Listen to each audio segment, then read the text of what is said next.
Hey, I wanted to let you know I'm starting to pull together the resources for our writing huddle this Friday. I am super excited. But I wanted to share a little bit of my kids' writing, just so that you can hear some of it. Um, I started this thing recently where one of my kids, my 15-year-old, and I sat down and brainstormed. We brainstormed some writing prompts, and then what the kids do is you Google online a random number generator, and so they click that, they put in one to however many prompts we wrote, and then the number spits out, and then they go in the chart, and that's what they have to write for the day, whatever that is. I should pull it up so that I can give you some ideas. But I'm super excited as I'm thinking about the writing workshop on Friday, and I thought, hey, it'd be fun to give you kind of a insight into what the kids can do. Eventually, let's see if I have it. Is this it? I should have pulled this up ahead of time. I don't think I have it. Nope. Okay, so that'll be a rabbit trail. So anyway, they're everything from this guy had to, and okay, the way that I do writing prompts for my kids, this is not formal writing. This is just to exercise the writing muscles. So again, they pick a random number, and then that assigns them to the writing prompt. And I will, it'll be part of the workshop where I will give you a copy of those writing prompts. And then they set a timer, and they have 15 minutes to write as much and as fast as they can about that topic. But listen to this. This one, let me see if I can figure out what this was. This guy had to write a story where he had to use the words shovel, pencil, shovel, and I wish I looked up the prompt. I'll let you know, but listen to this. He's my dark one. Listen to this. The sun had set long ago, and the night stars were blocked by the foliage overhead. I grunted as I dragged my burden the last short distance to the clearing. I stepped into the light of the crescent moon that hung overhead and dropped the sack that carried the only thing I had thought about for the last 2 years. I began to think of all the things that had been taken from me by the one inside it. All the life that was so suddenly lost to the past, life that could only be brought to the present by the dwindling power of memory. I made up my mind long ago that this power would not be enough, not for me. I had to take something back, something equally precious to the one who had taken all this from me. But now I'd gotten here, the only thing I could think about was the night sky. It was more beautiful with all its stars than anything that I had ever imagined. Tearing my eyes away from the beauty, I turned them toward the sack once again. It was time to finish what I had started. I started to look around for the shovel that was left here from my last visit. On finding it, I walked back over to the sack. I took my time. I didn't have anything to make it back to anyway. Once I finished digging, I took a step back and stared at the sack.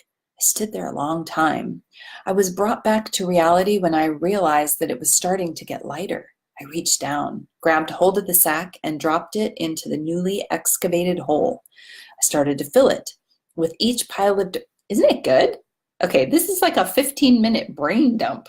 Okay, listen to this one. This one I might have to take my glasses off because this guy cannot spell. This one, what was this one?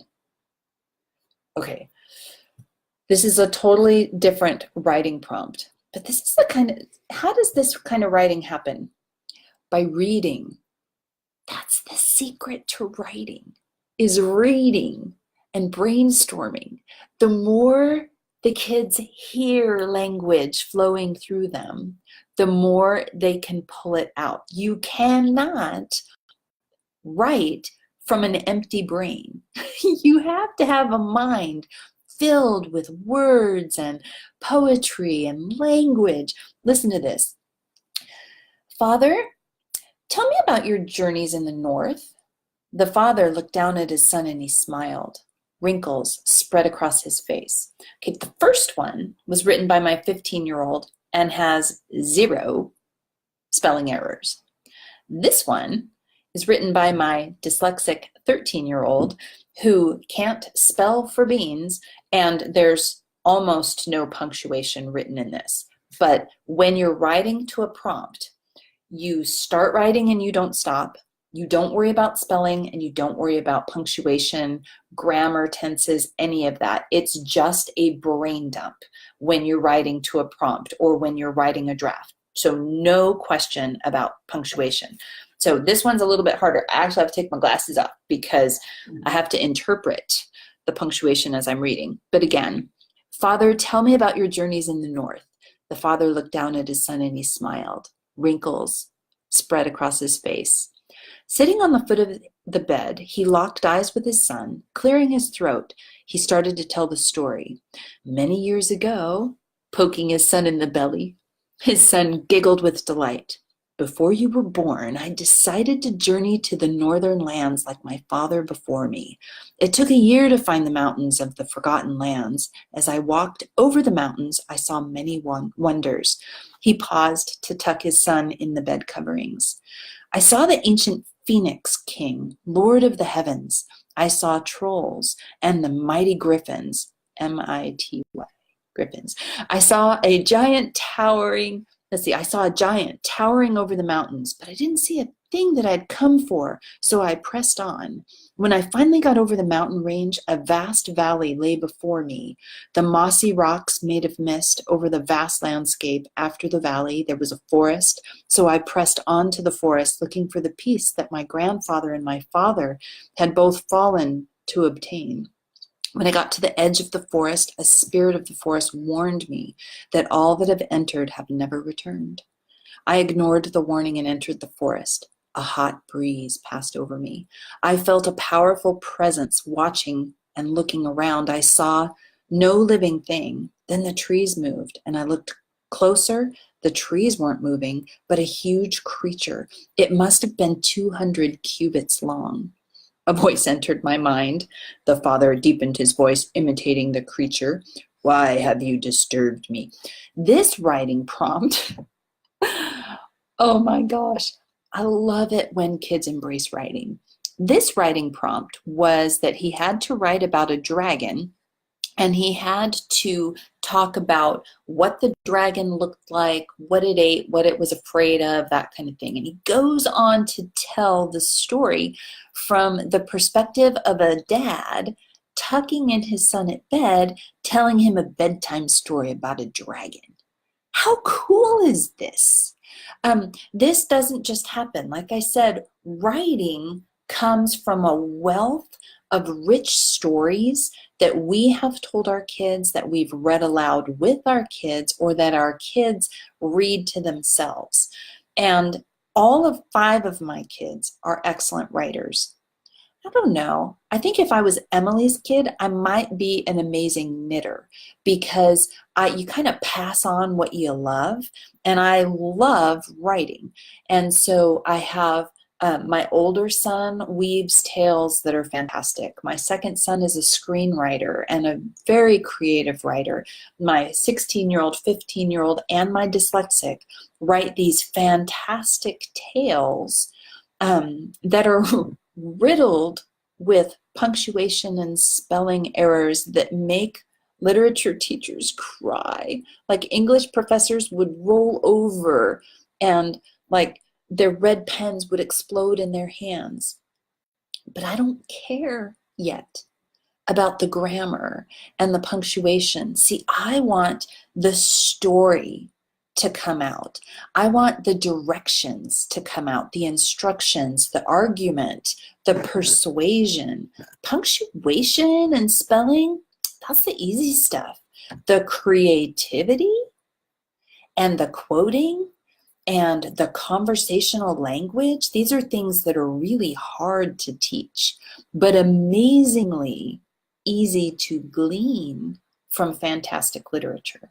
So that's kind of like in a nutshell. This is where I'm heading towards the huddle on Friday, is that, yeah, we can teach our kids how to write and spell and, make sure that grammar, I can't even do it wrong on purpose, make sure the grammar doesn't conflict, make sure you have agreeing verbs all the way through, that you have the same verb tense all the way through. These are things you can learn in high school. You really don't need, you intuitively know excellent grammar if you've been raised around people that speak properly. It's intuitive. You know that if you're going to the lake to go swimming, you don't say, I'm going to the lake to swims with dem friends. You say, I'm going to the lake to go swimming with my friends. You know that, even though you don't know how to necessarily break the sentence apart.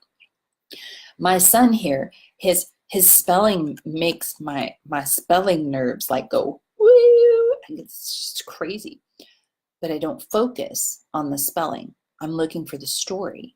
And because I've not emphasized spelling as an issue or grammar, spelling and punctuation as an issue, what's happening is that as he's writing and that creativity comes out, it's unbelievable, the things that he's writing and that he's coming up with. And my plan is I'm making a portfolio of their writing, and then what we'll do is we'll take pieces of these later, and then we'll use a sentence, or we'll use a thought, or we'll use a paragraph, and then we'll use that as a model for, now let's look, this is a fantastic story, this is a fantastic thought, now let's make it grammatically correct so that, remember, the goal is communication, right? Excellent communication in written and oral form. The storytelling part of their systems is coming together beautifully.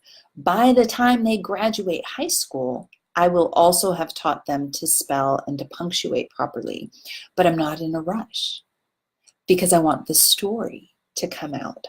I want them to fall in love with hooking the reader and getting them to continue all the way to the bottom of the page.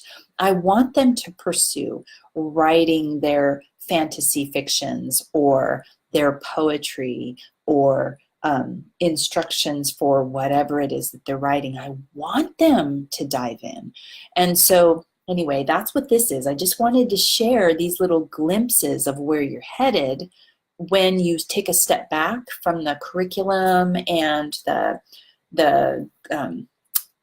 mechanics of writing, and you get to the heart. You fill them up with excellent literature. You fill them up with stories. Now, do I read to my kids every single day? No.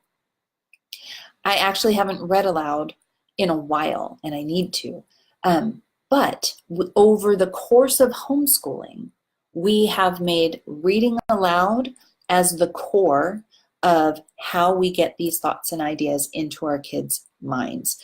And we do audiobooks. The kids read to each other. They make up fantastical tales as they're playing.